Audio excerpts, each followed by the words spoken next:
Hello and welcome to my channel. So today I wanted to talk about laser lipo, also known as laser lipolysis.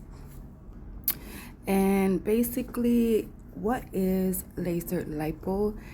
It's a sculpting procedure that causes laser to break up and remove fat cells from targeted area.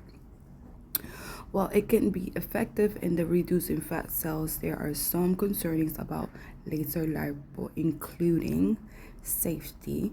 Laser lipo can be dangerous and have several complications such as burning, skin, blood clots, and longer procedure time.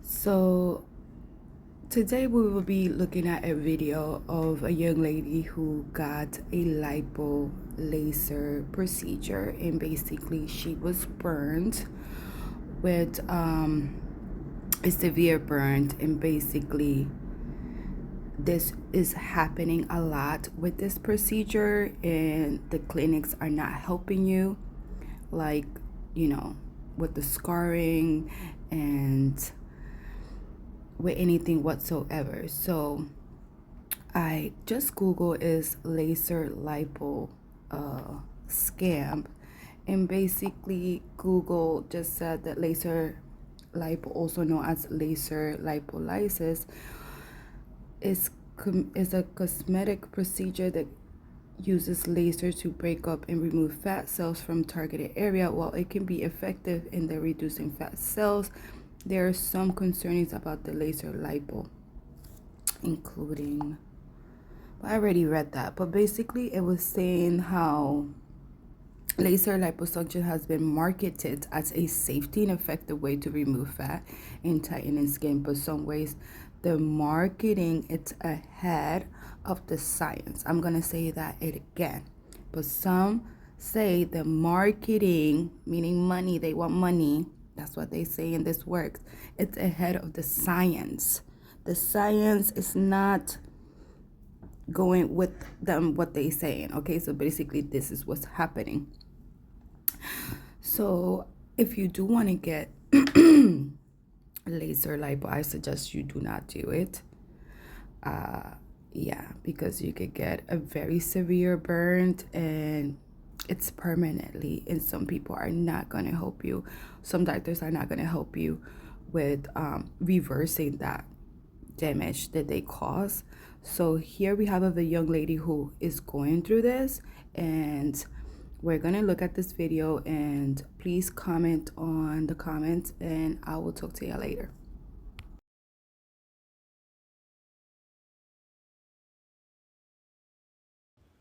Put a finger down if you went to a board-certified plastic surgeon in Miami to fix a previous surgery, and not only did he not fix what you went there for, but in the process, he also burnt you with the machine, leaving you with a 5th-degree burn on your stomach and skin necrosis, and he wouldn't admit to it or help you in any way, so you went to a wound specialist knowing that something was wrong, and the wound specialist let you know that you're going to need multiple surgeries and lasers to help with the wound and help with the scar, and you can't get your money back from the surgeon because he has no malpractice insurance and you can't sue him. This is part 2 of how I got a 5th-degree burn from a Miami plastic surgeon. Before I moved to Miami, I got liposuction done in New York, which ended up leaving me with fibrosis. And that's a whole different story for a whole different video, but if you don't know what fibrosis is, it's uneven skin tissue from where they lipoed in that area. It could be from very aggressive lipo, or it could be from bad aftercare, but it basically leaves your stomach very uneven. I was really self-conscious about this, and I really hated it, so after a few years, I started looking at options on ways I could fix it. So when I decided not to go to Colombia, I started looking at doctors in my area, in Miami, and a lot of the doctors, because it's such a unique surgery, quoted me very high, around 10K and sometimes over that. So then I saw this picture on Miami Life Plastic Surgery, and I was really excited about it. It was exactly what I wanted. Even the person in the picture had more aggressive fibrosis than me. I had very mild fibrosis, and I reached out to the coordinator as well as patients that follow them that had gone to get their feedback, and I put down a deposit. Go to part 3 to find out the doctor that I used and see the burn that he gave me. This is part 3 of getting a 5th-degree burn by a Miami plastic surgeon. I first want to start out by giving a trigger warning. I am going to show my wound and my burn in this video, so if that's something that makes you uncomfortable, this is your trigger warning. So on May 24th, I went to Miami Life Plastic Surgery to get my fibrosis fixed by Dr. McAdoo. After speaking to Dr. McAdoo, he seemed very confident in fixing my fibrosis. He said he'd done it many times before. I let him know, not in these exact words, but I didn't want to be his guinea pig. You know, I wanted him to be very comfortable with this procedure because I was very nervous about making it worse. He seemed very confident, and he told me that he was going on vacation that day after my surgery. That was a little nerve-wracking because I didn't want him to rush through, but he assured me that he was going to take his time and fix the fibrosis. After waking up from surgery, I was very woozy because I was under anesthesia, and I went home. I had already been wrapped. I couldn't see my stomach, and I went home to recover. When I woke up the next day from surgery, I called the office immediately because I realized that Dr. McAdoo never gave me a prescription that he was supposed to give me before I left surgery, which was for bruising on my stomach that I was supposed to use immediately after surgery. The office let me know that because Dr. McAdoo was on vacation, they weren't able to get me the script that I needed, so they told me to wait until Monday to come in for my follow-up, so I didn't have to go out there just for my follow-up and not be able to get the medication that I needed. Keep in mind, I was in a lot of pain because I was recovering, so I felt okay spending another day at home. So when I went for my follow-up on Monday, Dr. McAdoo wasn't even there. They had booked me for 11 o'clock. He was supposedly supposed to be there, but I waited 4 hours for him to show up to review me and do my follow-up. He did my follow-up, and he saw the bruising on my stomach and told me I immediately needed the cream that he forgot to write me a prescription for, so he wrote me a prescription. It was actually extremely hard to get this medicine filled. I couldn't find any place that would fill it without me waiting a week and then mailing it to me. So I reached out to the office that didn't answer me. I reached out to the coordinator that didn't answer me. I reached out to his Instagram that didn't answer me. And I finally went in the next day to let them know I can't get this prescription. And the bruises were looking really bad, so I was starting to get worried.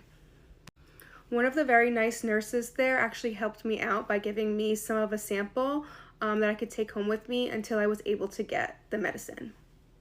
So I went home and I started using the cream 3 times a day, as much as I could. It said that you can use it as many times within a 4-hour period. So I put it on. 4 hours later, I put it on. I even woke up in the middle of the night to put it on because Dr. McAdoo said, you know, this is very important. I noticed that my skin started bubbling and it started looking like this. I reached out to my friend who was a nurse, and she told me that's skin necrosis and you either have to go to the hospital or talk to your surgeon right away. So I reached out to the office, I reached out to online to the doctor, I reached out to everyone I could until somebody answered me, and I was in a panic. They finally told me to come in, and I begged Dr. McAdoo to wait for me because he said it was like the end of his day, the end of surgery, but I really wanted him to look at it because I was really worried. I finally got in to see him, and he looked at it and he said, you know, that is skin necrosis. It's probably from your neighbor smoking.